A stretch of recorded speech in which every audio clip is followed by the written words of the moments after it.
Last week, an old friend got in touch. Now, Richard knows that I don't usually do custom orders, but he asked if I'd make an exception to make a knife for him with his name all over the blade. And when he said his name all over it, I think I know exactly what he meant. Now, of course, there's all sorts of different ways that we could write Richard's name on this thing. It could be big, it could be small, it could be bold, it could be fine, it could even be italic. But what's important for us when we are trying to incorporate that into some Damascus is that it needs to be very clear. There can be no mistaking what we've written on that blade, and I think that Jackass did it best when they did their branding. So we now need a DXF of the perfect cartoon Peter. Plop that there. We need to scale it.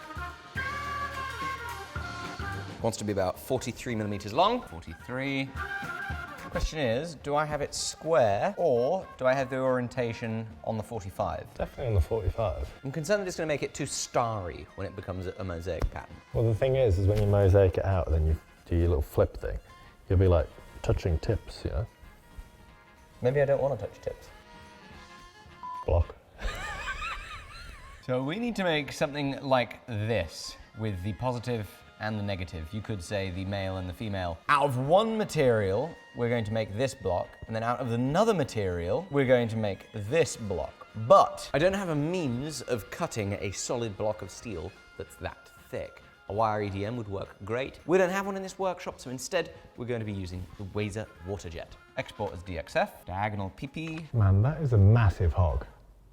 What's that? There. Oh, the pig. Yeah, that is a nice one.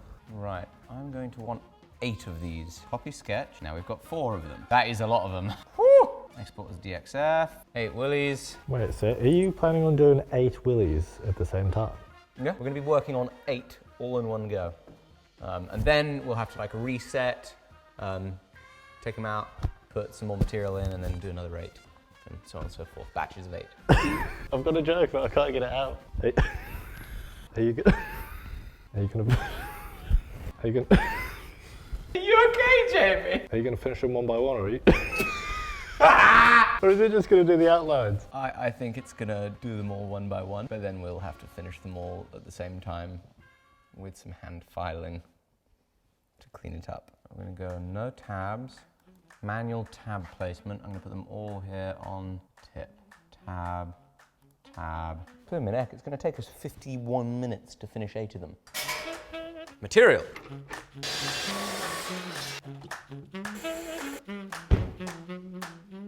That always scares me. It's so clear. It's the next morning. Our Wazer has done the work on our willies, and oh, they picked up a little rust while they were sitting there overnight. Sweet. Wow, those cuts look beautiful.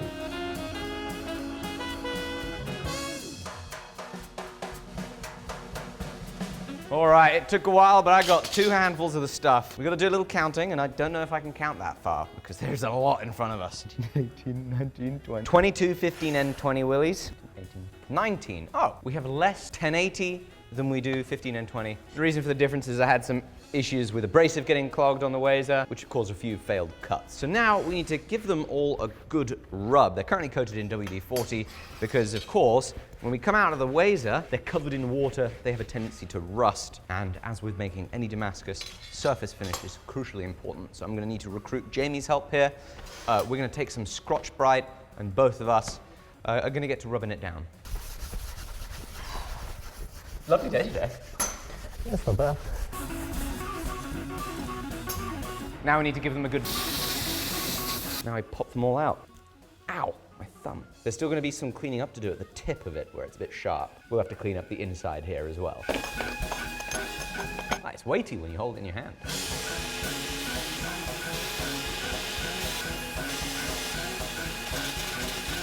Woo-wee! We need to arrange these things. Now the whole reason that we cleaned up both the inside and the outside is so that we can do this. That is a 1080 piece. We can take a 15N20 piece, as well as a 15N20 member, and we can simply swap one for the other to get our contrast. Damascus steel shows the different layers by virtue of these 2 alloys having different chemical properties. The 15N20 resists attack from our ferric chloride acid more, and so it stays shiny, while the 1080 will go dark. I'm gonna go like this. This is feet. I want to arrange all 4 like this. This is going to be a phallic mosaic. Since the corners here are 5920 on the outside, they are going to need to be 1080 on the inside. And just like this, it meets in the middle. Now, we need a really sturdy box to hold all these things together. We also have to make sure that it is completely non-breathable because we don't want oxygen to get there. Now, that's unlike my own f***ing balls, which I like to be held in a very soft compartment with maximum breathability, and that's only possible because of today's sponsor, MeUndies. Wait, how did you take them off? You never seen that trick? MeUndies makes the comfiest underwear that I have ever worn. The fabric is a delightfully soft micromodal. It's lightweight, breathable, and oh so soft. We're going to be making a heavyweight steel box for these nuts, but for yours, with MeUndies ball caddy technology, you can separate your nuts from your thighs so that you can make sure that your day involves as little of the fiddling that we've had to do today. It is hands down the best underwear that I've ever worn, and I'm very picky about my underwear comfort. MeUndies also sells a range of loungewear, great clothes to be comfortable around the house, as well as an entire range of underwear for the women out there. So whether it's for you or for a gift for that special someone, please go to meundies.com/forge, because there you will find out that good things do come in big packages by getting 20% off your first order plus free shipping on orders over $75, being sure to use code FORGE at checkout. That is meundies.com/forge, code FORGE at checkout, the link in the description below. Thank you MeUndies for sponsoring this ridiculous video. I think this is perfect, so please go buy your underwear from them. Let's make a box. We're on the extreme plasma table. Oh, this should be cutting. Very nice. Pretty, pretty.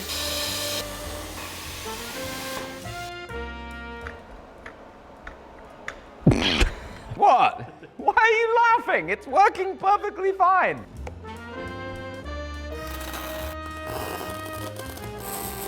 So we're gonna bring the box in from above. Oh! Ow! Hot. Now we just gotta flip it onto its back. 3. They're all over the shop. Boom! Look at that. See you soon, guys. Really got a beat on these things. These puppies are gonna be essential. Question is, will it fit? Bro! No! These V-dies are really essential for getting a good bond here, because we need to squeeze from all sides at the same time. By gosh, it's close. Oh, I tell you what, if that plate is wedged up, it'll fit. Now, it's all well and good wanting to squish it from the side, but we also have to squeeze it top and bottom because we've got all those loose plates in there. But how can I efficiently forge it on the sides and then also efficiently forge it on the bottom? I'm gonna need some sort of a handle because there's not enough space for tongs, which is why I left that little stub. How can I squish that down with this little stub still there? Aha! With my little friend. We're going to take that little stub and slip it in that hole before we put it in the steam hammer to pound on it.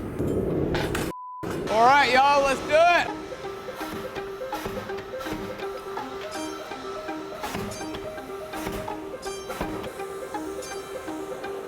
Oh, great.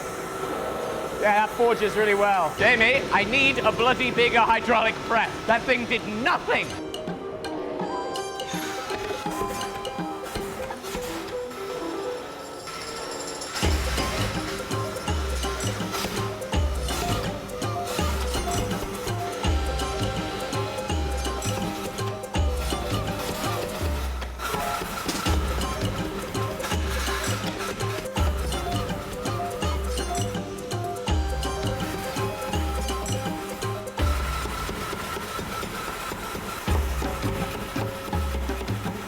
Tell you what, that really got a lot longer than I expected. Good Lord, 10.5 inches. 40 dongs makes one big dong. What are you talking about? Now we have to soften it. We're at the forge and we need to cut off the excess from either end. Cut off the tip. Let's see if we can uncover some. Oh, I think I can see tips, Jamie. God, they're just politely saying hello to one another. We see the meat, but we don't see the two veg. Maybe I need to take another slice. Now, this particular time around, I did not use the white paint trick to keep the box separate from our actual Damascus steel. The reason I didn't do that is I wanted it to weld to our bits of Damascus so that it would help provide some support while those things were welding. That does mean that we are going to have to mill off a ton of material to get back to our true 1080 and 15N20 alloy steel that makes up the Damascus. The box takes up some thickness on the end, of course, which means that it's still hiding the rest of our pattern. Whoa! That is sick! One more slice and I think it's gonna be perfect. It's happening. They look incredibly proportional. They do not look too deformed, which was one of the worries. I thought that the beating on them, they might no longer be neatly proportioned, they might get squished in the wrong way. Our jacket around the outside looks neat in an even dimension, which means that I can now go to the milling machine and we are going to mill off all that jacket.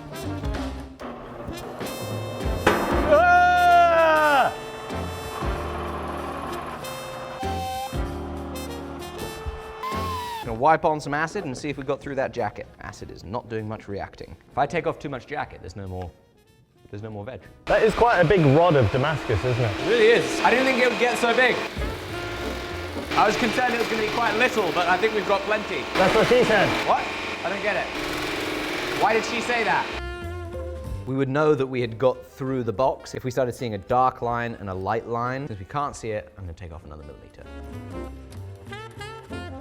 I've decided I'm gonna cut it into its 4 pieces. I am just so nervous about cutting into the balls. And because this pattern could be changing all the way along it, I'm gonna cut it now so that we can etch all the individual components and have as good a chance as possible. I am very close to having all of the mild steel off the entire thing. On these 2 sides, it's closest, but I'm so nervous about cutting into the nuts. It would be really bad because that would change the aesthetic a lot. Should have left more material.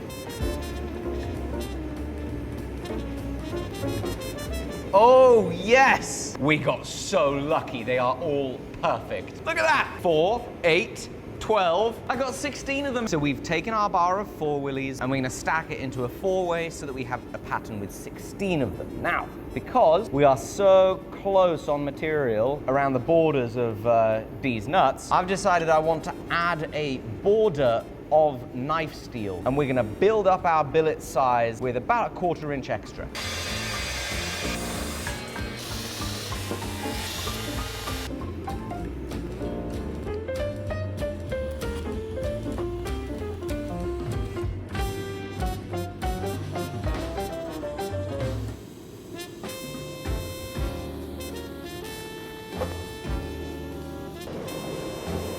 Press.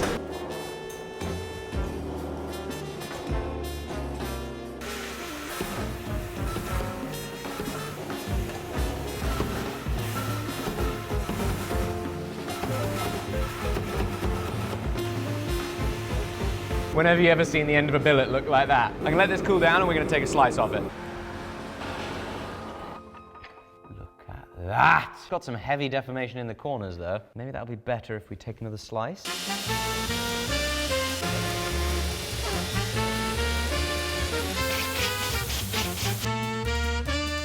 How's it look? How's it look? That looks insane. Yeah? Oh, yes! It's perfect. That, my friends, is 16-member Damascus. Right.